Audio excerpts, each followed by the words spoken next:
UFC mungkin tidak membayar fighter mereka dengan sangat baik, tetapi mereka tahu cara menjalankan bisnis pertarungan dengan sangat baik.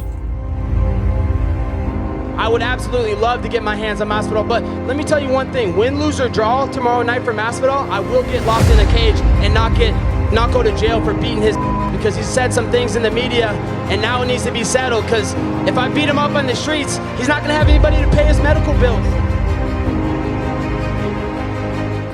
Ini tidak menjadi lebih besar dari event pay-per-view ketiga tahun ini di UFC 272. Terjadi pada 5 Maret dan tanggalnya tidak bisa lebih pas dari kode area Miami 305. Dan kebetulan ada 2 pria Miami sendiri yang akan menjadi headline pada event tersebut saat Colby Covington menghadapi Jorge Masvidal dalam headline kelas welter. Sementara itu, event akan berlangsung di Las Vegas. Hype rivalitas antar keduanya masih besar, karena ini adalah pertarungan yang hampir semua orang ingin lihat untuk sementara waktu. Sekarang, untuk menyoroti lebih lanjut seberapa besar pertarungan ini, izinkan saya mengingatkan kalian bahwa tidak ada gelar yang dipertaruhkan dalam event ini. Dan sebenarnya ini adalah main event non-gelar pertama selain Conor McGregor atau Nate Diaz sejak Anderson Silva melawan Nick Diaz jauh kembali ke belakang pada bulan Januari 2015. Itulah sebabnya. Meskipun ada beberapa pertarungan yang menyenangkan di kartu ini, seperti Edson Barboza versus Bryce Mitchell atau Kevin Holland versus Alex Oliveira, kita hanya akan tertarik melihat acara utamanya, karena sejujurnya itu patut mendapat perhatian kita semua. Selamat datang di Maniac Sport, menggali lebih dalam ke pertarungan penuh dendam di UFC 272. Pertarungan antara Covington dan Masvidal yang telah dibuat selama lebih dari 2 tahun lamanya.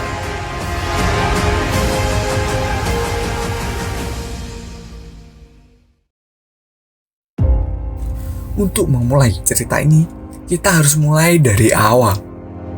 Kembali pada tahun 2019, Covington baru saja menyelesaikan masa kuliahnya di Oregon State University dalam gulat divisi 1. Yeah, growing up in high school and college, I was doing MMA kind of on the side because I knew that in wrestling there wasn't like an outlet, there wasn't like an NBA or an NFL that I could go to and make a good income every year because wrestling doesn't make any money. So if I wanted to make any money doing a professional sport, I had to go into MMA and the UFC. So Ia lulusan sosiologi yang tercatat sebagai ilmu tentang interaksi sosial dan konsekuensinya terhadap perilaku manusia. And then as soon as I got done with college, I decided to go into MMA full time. Ia kemudian menerima telepon dari salah satu gym seni bela diri campuran terbaik di dunia, American Top Team. And they were like, they wanted to bring me out after college wrestling season, and they flew me down, got me a house, put me on, a stipend for food every week. Dia bergabung dengan gym dan bertemu dengan pria yang kemudian dikenal sebagai the one and only Street Jesus, Jorge Masvidal.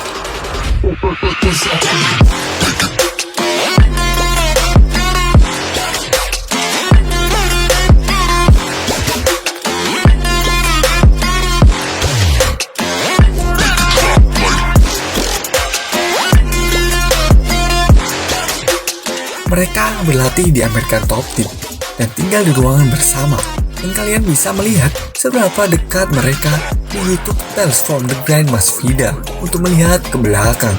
Dan jika dibandingkan dengan hari ini, cukup gila untuk dilihat. Covington adalah pria yang rendah hati dan sopan. Dia pada dasarnya adalah orang yang pendiam, sedangkan Masvidal adalah bad boy yang tentunya lebih populer pada saat itu, mengingat dia sudah berada di UFC. Setelah berbagai rentetan kejadian yang berjalan, Covington mempersiapkan debut UFC-nya pada tahun 2014. Seiring berjalannya waktu, kita bisa melihat pasangan itu saling menjadi tim corner satu sama lain dan hanya menunjukkan persahabatan dan persaudaraan yang nyata.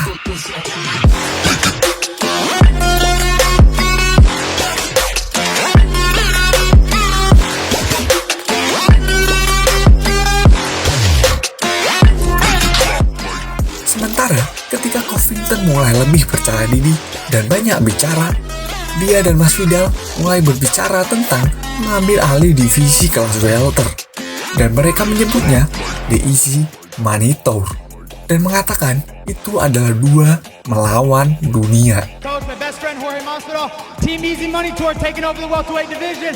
Get the world, baby! That's who gets the world. Two against the world, Jorge Masvidal and Colby Covington. Saya ingin membawa kalian pergi ke tahun 2017 secara khusus. Masvidal tampaknya siap untuk mengambil langkah selanjutnya dalam perebutan gelar. Dia memulai tahun dengan kemenangan TKO yang sangat impresif, mengalahkan Donald Cerrone. Dia kemudian dihadapkan dengan Demian Maia yang membara. Siapapun yang memenangkan pertarungan itu pada dasarnya akan mendapatkan didikan pertarungan gelar berikutnya. Itu adalah pertarungan yang ketat, tapi Masvidal akhirnya kalah melalui keputusan yang terpisah, yang sangat tipis.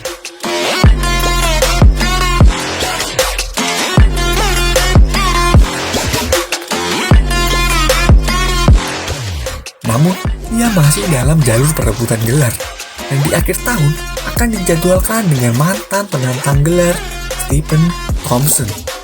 Namun, dia berat dikalahkan di pertarungan atas dan mengalami kekalahan melalui keputusan yang pantas. Ini akan menjadi yang terakhir. Kita melihat Masvidal dalam oktagon setidaknya selama lebih dari 1 tahun lamanya. Sementara itu, Covington naik peringkat, menyusul kemenangannya atas Bryan Barberena. Chaos berada di 3 kemenangan beruntun, dan 6 kekalahan dan 1 kekalahan di UFC. Secara keseluruhan, dia juga meningkatkan permainan media sosialnya dengan menembak udara panas ke arah Rafael dos Anjos hanya untuk menjadi bad guy secara umum. Jika kalian adalah penggemar berat UFC pada saat itu, kalian mungkin mulai menyadari Covington tepat sebelum pertarungannya dengan Don Hyun Kim pada Juni 2017.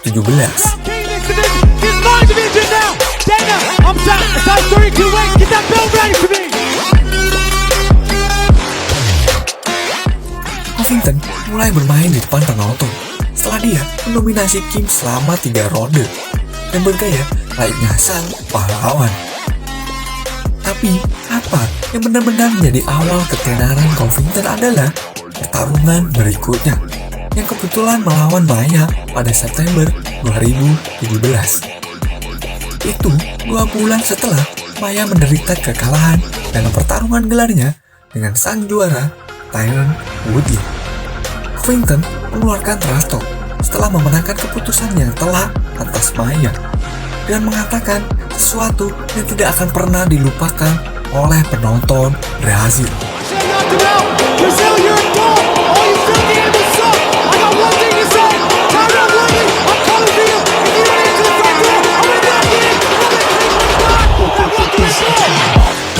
Setelah kejadian itu, namanya melambung jauh jika dibandingkan dengan sejak debutnya di UFC, bahkan berkali-kali lipat.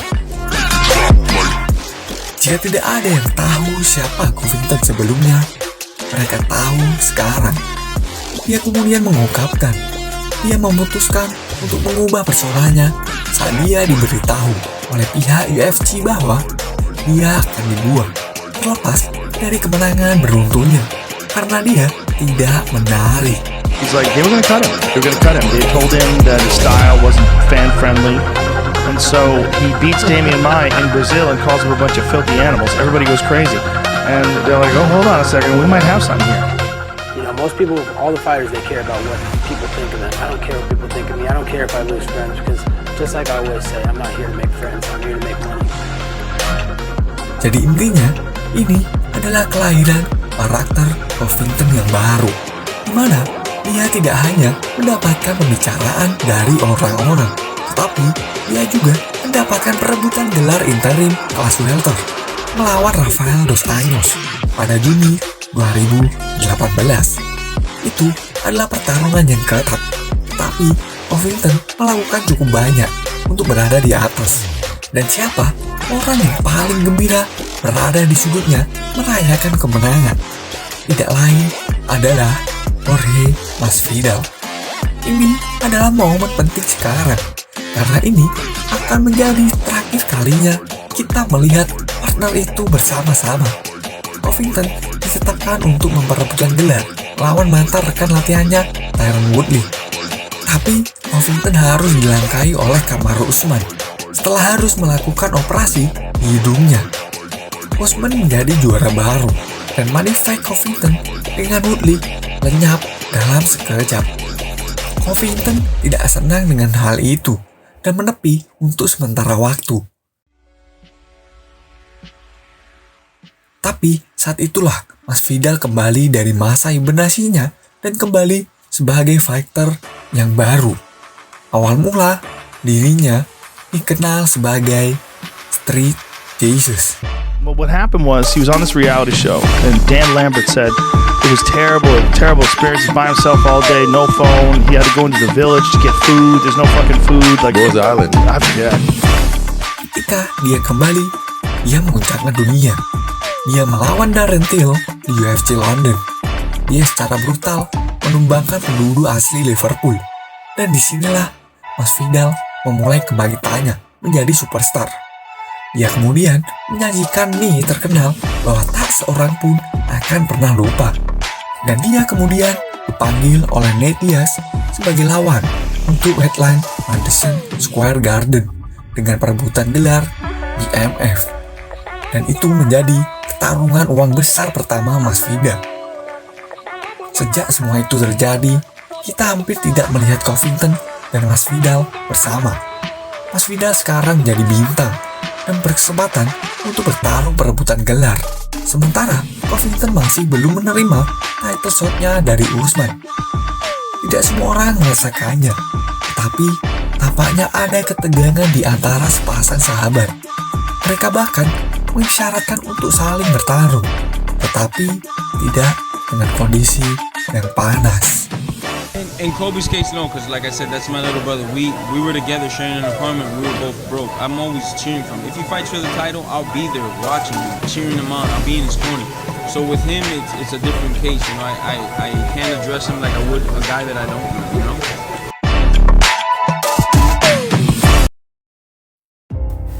Dan kemudian terjadi. Tembakan panah nyata pertama dilepaskan pada September 2019. Covington membidik Masvidal tepat sebelum gelar BMF diumumkan. Perang kata-kata telah secara resmi dimulai dengan tweet bertuliskan, "Saya tahu Anda bodoh dan putus asa, tetapi Anda salah mengeja The Journeyman Title Junior. Membaca itu fundamental dan sangat diperlukan. Sama seperti kemenangan adalah sangat diperlukan untuk mendapatkan pertarungan gelar. Anda harus mencoba keduanya kapan-kapan. Anda kantong sampah." Apakah itu acting? Menurutnya dirasakan banyak orang, tetapi semakin keduanya saling menyerang, semakin persahabatan itu tampaknya benar-benar berakhir. Masvidal kemudian mengeklaim dia membantu Covington dengan membiarkannya tinggal di tempatnya saat dia mencoba menjadikannya sebagai fighter MMA. And it is what it is, man. All these words, you know, they do have consequences to me because this guy used to sleep in my couch. He used to eat off me because I was the one with the sponsor. He was just still relatively an amateur, and I was helping this guy out. So it hurts that he would do that in a way just for a like on Facebook, you know, just for a retweet on Twitter. He's doing that. Dia juga mengeklaim perseteruannya dengan Covington dimulai setelah pertarungan yang terakhir, tidak membayar pelatihnya setelah kemenangan atas Dos Anjos. He ripped off my coach. It was his coach. We were with him till his title fight. After he won the title, he owed him a certain amount of money. Didn't pay him. I said, if you don't pay him, I'm gonna F you up. My coach got in between it. Ingat, apa yang saya sebutkan, kita hampir tidak melihat Covington dan Masvidal bersama setelah pertarungan itu. Sementara Covington mengeklaim Masvidal cemburu dengan kesuksesannya. Dia juga mengeklaim alasannya mengapa pertarungan berlangsung lama karena Masvidal takut kehilangan fakta-fakta rekaman bulan dari masa lalu yang dengan jelas menunjukkan bahwa Covington lebih unggul atas Masvidal. That's probably the only thing that was making him come out. And then ask him if I'm still ready for me to come back. I reckon that day I was getting every single takedown. He didn't skip once. Apapun cerita sebenarnya, keduanya saling menyukai dan perseteruan mereka hampir pasti tidak setingkat seperti yang dikatakan banyak orang. Maksudku, Covington bahkan tidak dengan American Top Team lagi. Dia dikeluarkan karena dia terus bertengkar dengan Masvidal. Dan Jorge bukan satu-satunya American Top Team fighter yang punya masalah dengan Covington. Dan kalian bisa tanyakan saja pada Dustin Poirier dan Joanna Jędrzejczyk. If I fight Kobe, we're both going to jail. I'm going to jail. I'm not going to fight him in the octagon. He's not making money off of my career and what I've done. This is something different, you know. You'll never see me fight Colby Covington in the UFC. He's a freak. I don't care about this guy. He doesn't know how to act, you know. He's not a real man. He doesn't know how to say hello, good morning, hi, so sorry to a woman. What is the root of... Dan jangan lupa, bagaimana Covington membuat segalanya menjadi pribadi dengan membawa mantan istri Masvidal ke dalam scene dengan mentweet, "Di sini bermain-main dengan Nyonya Masvidal. Senang bertemu denganmu, Mariza." Tidak akan ada yang sejauh itu untuk menjual perseteruan palsu. Saya tidak tahu tentang kalian, tetapi saya akan sangat terkejut jika keduanya bahkan berjabat tangan atau berpelukan setelah pertarungan yang membawa kita ke sekarang. Telah hampir 2 tahun dalam pembuatan dan semua yang telah terjadi. Kita akhirnya bisa melihat mereka bertaruh. 2 mantan teman sekamar, mantan partner latihan, mantan sahabat. Sekarang saingan panas yang tidak bisa berada di ruangan yang sama bersama-sama. Beruntung bagi kita bisa melihat mereka berdua terkunci di dalam oktagon, di mana mereka bisa menyelesaikan perbedaan mereka sekali. Dan untuk semua itu adalah 2 melawan dunia pada satu titik. Sekarang keduanya akan melawan satu sama lain dan kekerasan terjamin. Kita siap untuk malam yang tak terlupakan di UFC 272. Dan sekarang, setelah kalian menggali cukup dalam ke acara utama, beritahu saya bagaimana kalian melihat pertarungan berlangsung di kolom komentar.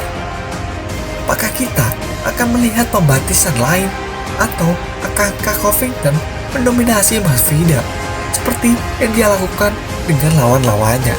Kita akan mengetahuinya dalam beberapa hari ke depan.